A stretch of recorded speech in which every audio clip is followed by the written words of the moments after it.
itu adalah tentang masalah persepsi. Dan masalah persepsi ini menjadi sangat penting sekali untuk kita bahas karena ini yang menentukan segala-galanya. Kalau di dalam Islam, persepsi itu ibarat akidah, ibarat dasar daripada segala dasar yang pengen dibangun di atasnya. Kalau kita bicara tentang bangunan, maka persepsi ini adalah bagaimana bangunan itu ada sebelum adanya. Jadi sudah ada duluan sebelum ada fisiknya, itu adalah persepsi. Atau kalau kita bisa bayangkan lagi, persepsi itu kayak begini, kayak seseorang yang pakai kacamata, warnanya apa, nah itu persepsinya.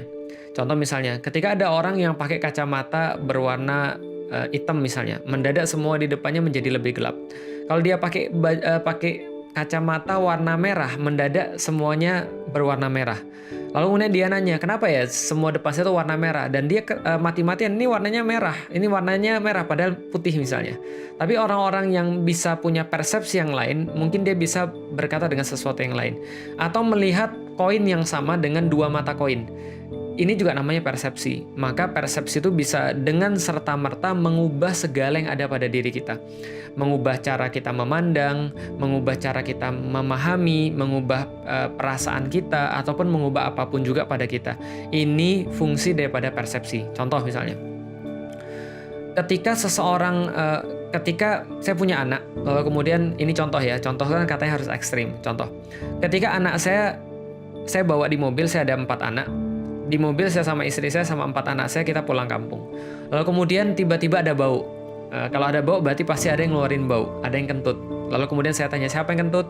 Nggak ada yang jawab, nggak ada yang mau ngaku. Kenapa? Ya taulah, mereka malu, mereka merasa mungkin saya marah, itu juga mungkin salahnya saya, mungkin saya nanya dengan nada yang nggak terlalu bagus. Lalu kemudian saya tanya lagi, siapa yang kentut? Nggak ada yang mau jawab. Lalu kemudian saya coba untuk memahami dan saya coba ganti persepsi. Saya bilang, anak-anak, Abi nggak marah kalau seandainya ada orang kentut. Kenapa? Abi juga kentut. Semua manusia kentut. Kentut itu adalah manusiawi, kentut itu adalah biasa. Abi nggak marah kalau ada yang kentut, yang Abi marah kalau ada yang bohong. Karena ketika Abi tanya siapa yang kentut, nggak ada yang mau jawab, dan semua bilang bukan saya, berarti pasti ada yang bohong. Kalau ada yang kentut, saya nggak akan marah, tapi saya yang marah kalau ada yang bohong. Maka setelah itu mereka bilang, ini yang kentut. Dia ngaku. Artinya apa? Kita ganti persepsi. Satu waktu yang lain ketika ada anak saya kemudian juga ngomong tentang sekolahnya. Dia bilang ini pelajarannya susah. Atau misalnya ada anak saya yang sekarang lagi mempelajari Al-Quran, berusaha untuk menghafalkan Al-Quran, dia bilang, ini ngafalinnya susah, Bi. Gitu kan ya, ini agak sulit, Bi. Lalu saya bilang pada anak saya, di dalam Al-Quran sendiri Allah bilang loh, bahwa Allah itu benar-benar menghargai usaha orang, bukan hasilnya. Saya ceritain misalnya di dalam surat Al-Fajr, la tuharrik bihi lisanaka lita'jala bih, jangan gerakkan cepat-cepat lidahmu untuk menguasainya. Bagaimana Allah kemudian memberikan saran kepada Nabi Muhammad. Ketika itu kemudian kita sampaikan bahwa Allah bilang justru pada Nabi Muhammad, jangan cepat-cepat menggerakkan lidahmu untuk cepat menguasai Al-Quran. Allah yang kemudian mengumpulkan dan membuat mahir membacanya. Artinya saya sampaikan, tugasmu tuh cuma belajar, tugasmu cuma berusaha sebisa mungkin untuk menghafalkan Al-Quran. Adapun ketika Al-Quran pun dikumpulkan di dadamu, itu adalah Allah yang membuatnya, bukan kamu yang membuatnya. Artinya ketika Allah menyampaikan seperti itu, ini adalah sebuah persepsi kepada setiap pembelajar bahwa ilmu itu bukan didapatkan tapi diberikan. Ini persepsi. Maka mungkin kita agak lebih tenang. Pada orang yang belajar juga sama, bukan nilai yang kita cari, tapi yang kita cari adalah pemahaman. Yang kita cari adalah ilmu yang nanti kelak bisa bermanfaat. Lalu saya sampaikan, untuk apa dapat nilai 100 kalau seandainya dia dapat dari nyontek?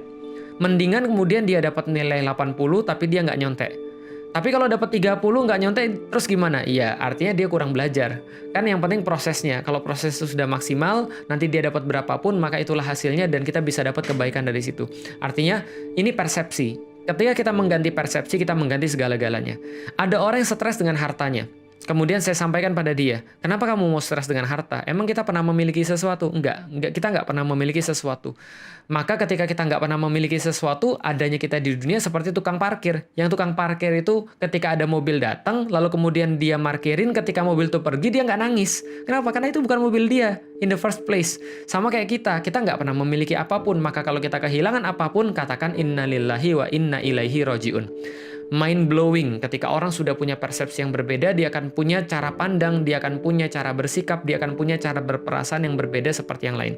Ini kekuatan daripada persepsi, cara pandang kita. Begitupun juga dengan nikah, teman-teman sekalian.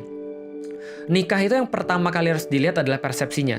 Karena persepsi ini yang nanti akan menentukan bagaimana cara dia cari pasangan seperti apa yang dia inginkan, lalu kemudian pernikahan seperti apa yang kelak nanti akan dia ambil, bagaimana kemudian dia menjalani proses-proses sebelum nikah, termasuk menentukan karakteristiknya seperti apa, termasuk ketika mengalami permasalahan-permasalahan di dalam sebelum nikah dan setelah nikah, termasuk soalan duit, segala macam. Hampir yang semua teman-teman tanyakan ketika lagi live ini, semuanya akan terjawab, hampir semua akan terjawab ketika persepsinya sudah benar. Nah, jadi ini persepsi. Contoh misalnya. Contoh lagi ya. Kita itu kan tergantung daripada tujuan atau persepsi tadi. Ada orang ditanya, kamu mau nggak ikut saya pergi? Kemana? Jalan-jalan. Kemana jalan-jalannya? Ya pokoknya jalan-jalan lah. Pokoknya yang jauh, yang bagus. Oke ya? Ikut nggak? Ikut. Siap-siap ya? Oke, saya siap-siap. Ya udah siap-siap aja. Siap-siap. Setelah dia siap-siap, dia bawa tiba-tiba satu koper besar, satu koper medium, dan satu koper kecil. Dia bawa 3 koper. Lantas kemudian setelah bawa 3 koper itu, dia pergi lalu kemudian pakai baju dingin yang sangat berat sekali dan kemudian pakai topi dingin dan segala macamnya. Terus orang yang ngajak bingung. Loh, kok kamu pakaian kayak gini? Lah emang kenapa? Ini kan kita mau pergi jalan-jalan. Enggak kok, kita mau pergi ke pantai. Nah, berarti yang salah siapa? Ya bisa jadi yang salah yang ngajak, bisa jadi yang salah yang diajak. Kenapa? Nggak nanya. Ini seperti apa mau perginya? Perginya mau kemana? Mau berapa lama? Karena persiapan segala macam tergantung kita mau pergi berapa lama dan mau kemana. Tapi kalau kita nggak pernah nanya, itu kesalahan yang paling besar. Maka persepsi ini harus dibentuk dulu, harus kemudian disepakati dulu supaya nanti pernikahan ini bisa bagus. Sebagian besar di antara manusia menganggap pernikahan itu adalah sesuatu yang kayak mereka dapat di film-film. Dan ini yang bagi saya berbahaya banget. Nonton Twilight, lantas kemudian ngelihat, wah itu pernikahan itu modelnya tuh kayak gitu yang aku inginkan. Gimana? Ceweknya seksi, ceweknya cantik, pakai gaun, kemudian nikahnya kayak model begitu sama seorang cowok yang ganteng, yang kemudian matanya ada warna-warninya, putih gitu kan kayak mayit, lalu kemudian mulus, lalu kemudian diselingi lagu Thousand Years gitu kan ya. Aduh, itu persepsi. Ada lagi persepsinya nikah tuh seperti film-film sinetron. Itu persepsinya nikah itu adalah bisa begini dan bisa begitu. Ada yang nganterin, ada yang ngasih makan, ada yang kemudian ada yang bisa diajak bermesra-mesraan. Ini persepsi yang nanti akan membawa dia mencari itu dengan cara mencari bayangannya itu dengan cara seperti apa, agar bisa merealisasikan itu dengan cara seperti apa. Nah, itu tergantung persepsi yang dia punya.